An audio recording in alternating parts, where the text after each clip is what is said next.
Okay, here it is. Even with my hack welding, it would work. I was having trouble with the setting. I didn't have it set up right. I have to grind off a little bit there, but it's going to look pretty good once it's all cleaned up.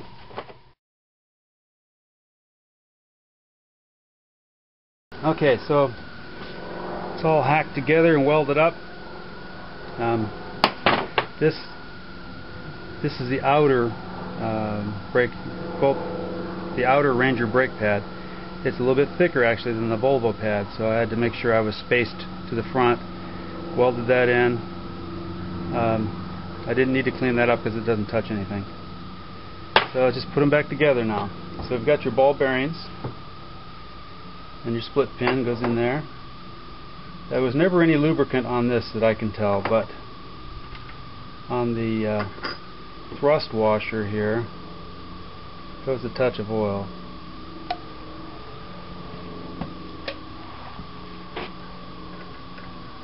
So I'm going to put a touch of oil between each of these. Got your Volvo shims that came with it. I might have to take one or two of those out of there. We'll see. I definitely will have to loosen up my emergency brake cable.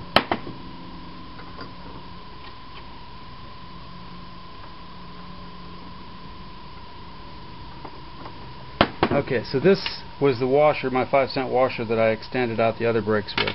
I'm not going to put that back in there. So we've drilled a hole to line up with this. This goes like so.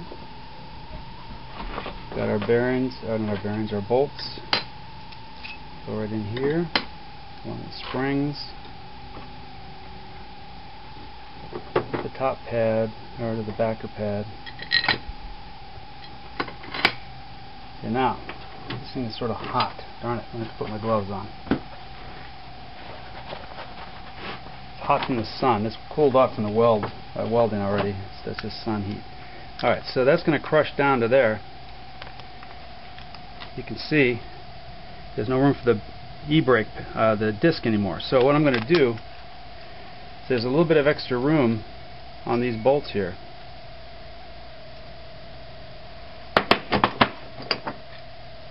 And I can put on, I've got these split washers here that I bent to make them so they don't have any spring in them. So I can put 2 of those on each. There's enough room. They won't interfere with anything back here. Then I can just put that back on there. Now it's going to be a little tricky to do that without spilling the bearings out or anything.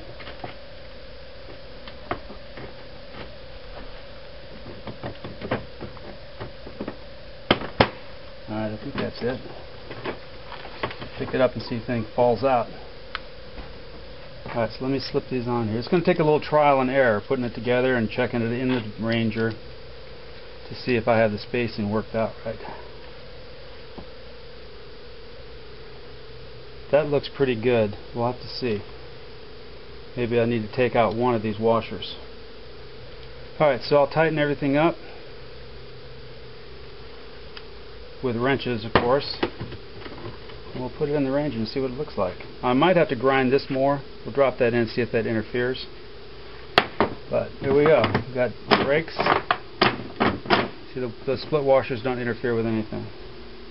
My ugly welds back here aren't interfering with the bolts. The only place I had to grind was where the pivot goes in. It's looking pretty good. Alright, we'll drop it in and see what happens. Alright, I'm going to try to drop her in there.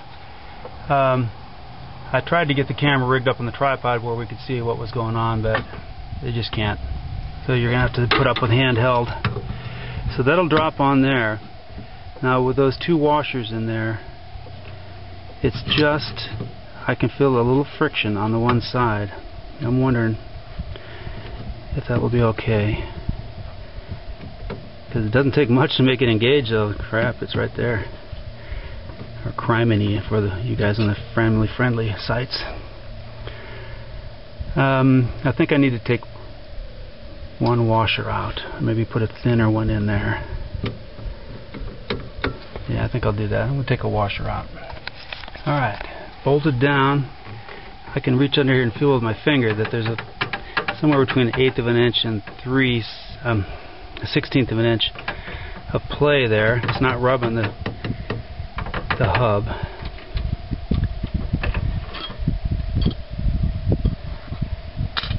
So if we can put this thing back on. I haven't adjusted it. It's still run completely out.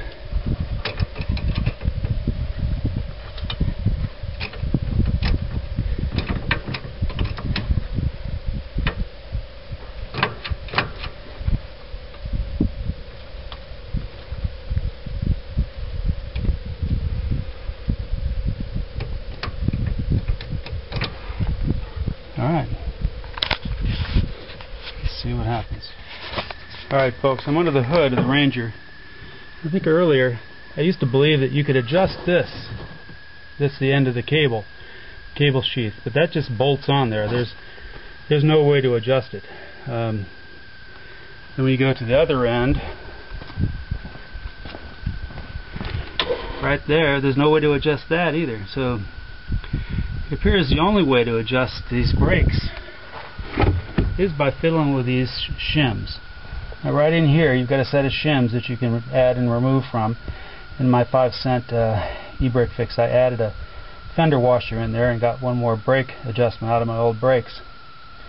But you can see I decided to do this other e-brake fix. Alright, so started out using split washers and this washer. But the split washers are cut right there, and they expand when I torqued it down. They weren't working very well. So I fiddled around, dug around through my washers, and I found some thick 3/8 washers and some thin ones. So for these, adding 3 washers right here on both sides made that just the right clearance so that it really clamps down hard now when I pull the brake.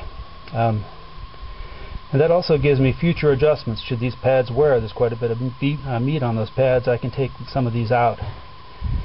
And then once those are all gone, I can add another one in here like I did on the other e-brake fix. So these should last a good long while. But the only way to adjust these brakes is by changing those shims. It's really a stupid design because you have to take the whole damn thing apart. It'd be so much easier if there was an adjustment on the cable. But the problem with adjusting the cable is these ball bearings, they sit in certain little pockets and they only have a certain range of motion. It's not much. So you really can't adjust the cable and have it work. Alright, I'm going to test it. Talk to you later. Alright, I've got the new pads, new Volvo pads welded in, and I'm going to show you an e-brake test. I'm going to back up to the top of my driveway. On the film it doesn't look very steep, but it's pretty steep. Back up to the top, turn off the engine, put it in neutral, coast down here, and stop with the e-brake.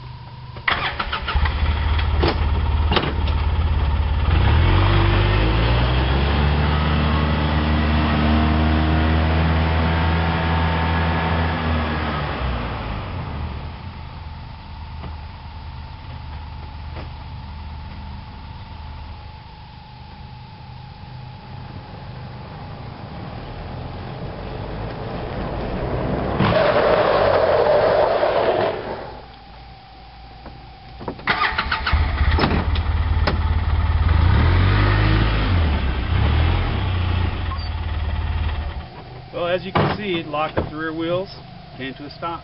That's what you want to have happen.